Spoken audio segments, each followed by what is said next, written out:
Well, good evening. It's not often in our community that we have the opportunity to reflect, to honor. There are many leaders amongst us that in their daily lives inspire, they change our communities and help us prosper. Right now we have an opportunity, one particular evening at the beginning of October, to recognize 5 very great leaders within the 3rd Senate District. The 3rd Senate District has just over 300,000 residents, and we are very diverse, as we are Americans, all over our state and our country. There are many of us that we all have different paths in life, different experiences, different backgrounds. We share common threads that bond us and bind us. We have with us 5 particular pieces of the pillars of our particular Senate District that have done so much to help us grow as a community. I've had the opportunity to get to know many of you who are here during my short time so far being as a state senator. I just got sworn in January, and when I came in, we came to many challenges. As all of us know, unfortunately, maybe whether it be with your business or your nonprofit that you're leading, the tough times have taken a toll on all of us in many ways. But the challenges that we're facing our state, we've had an opportunity to do what I think residents ask for of their elected officials. We watch what's going on in Washington and all the partisan bickering between the Republicans and the Democrats. We don't care, first and foremost, about party affiliation. We want to see our leaders work together to move us forward. I happen to be a Republican. Our governor, my governor, is a Democrat. And up in Albany, leaders are of both parties.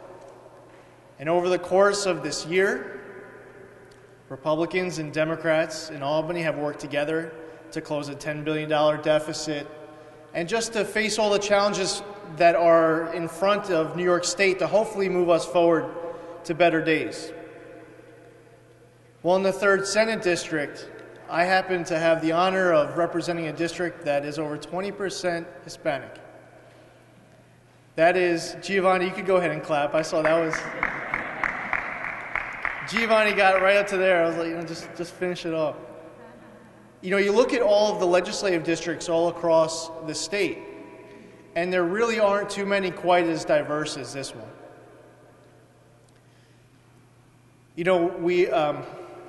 We suffer at times from the stereotypes and divisions, whether it be gender, race, socioeconomic status, and I hope that tonight can be one opportunity for us. A district that is over 20% Hispanic means that 80% of it isn't.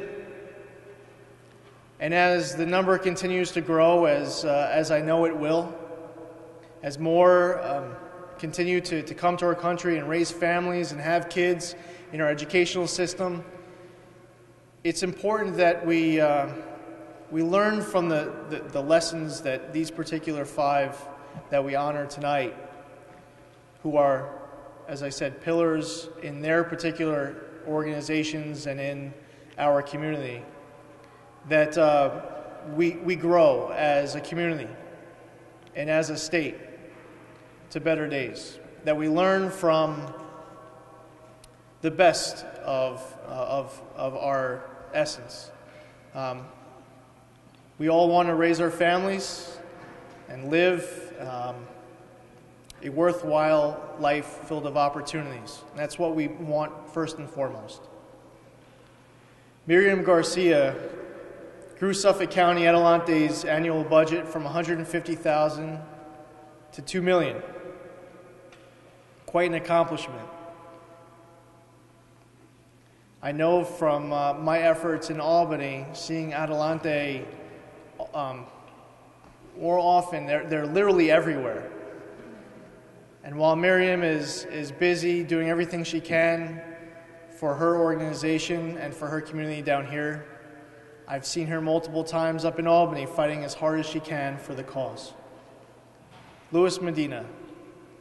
I had an opportunity to get to meet Lou, and he's one of those guys that literally from the first moment you get a chance to meet him, you realize, just as all of our honorees, you really want to learn more.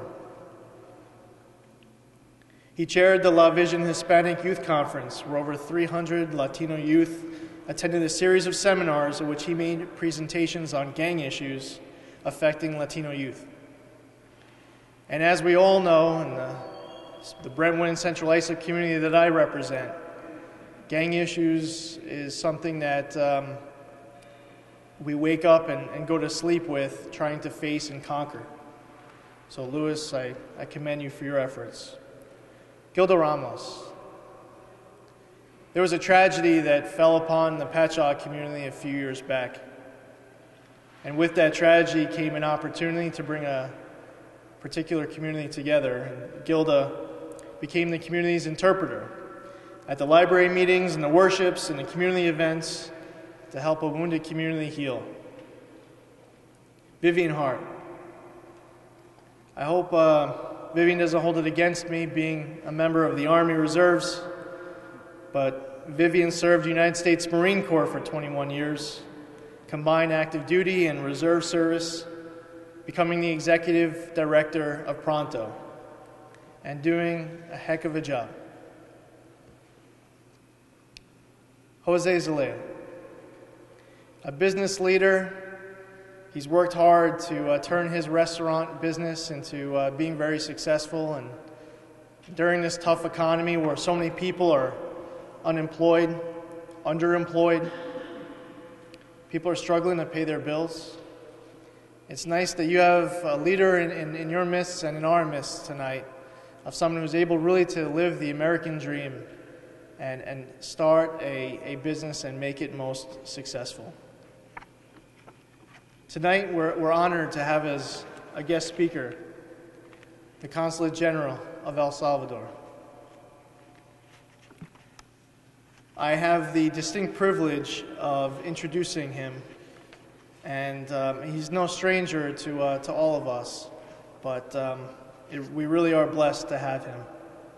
Born in 1956 in the city of Nueva Concepcion in the state of Chalatenango, Republic of El Salvador, Central America. Was I close?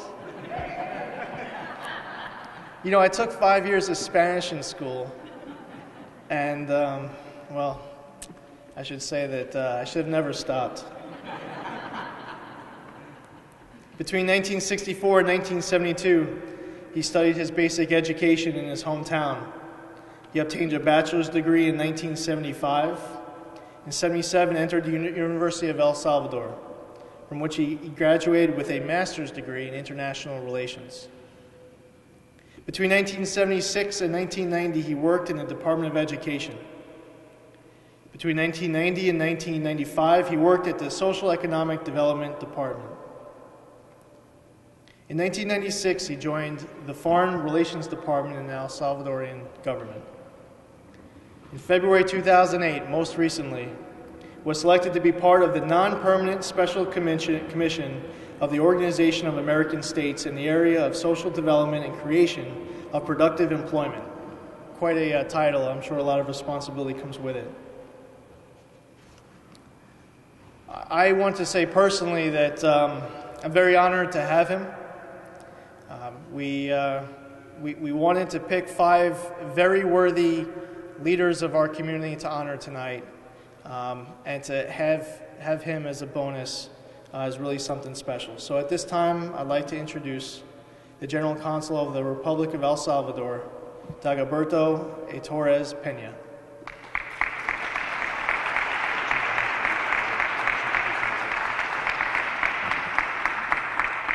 And I will also introduce, as a translator, and someone I happen to be a very, very big fan of, and all of you I'm sure know him, Giovanni Mata. Thank you for translating. Thank you, Senator. Thank you.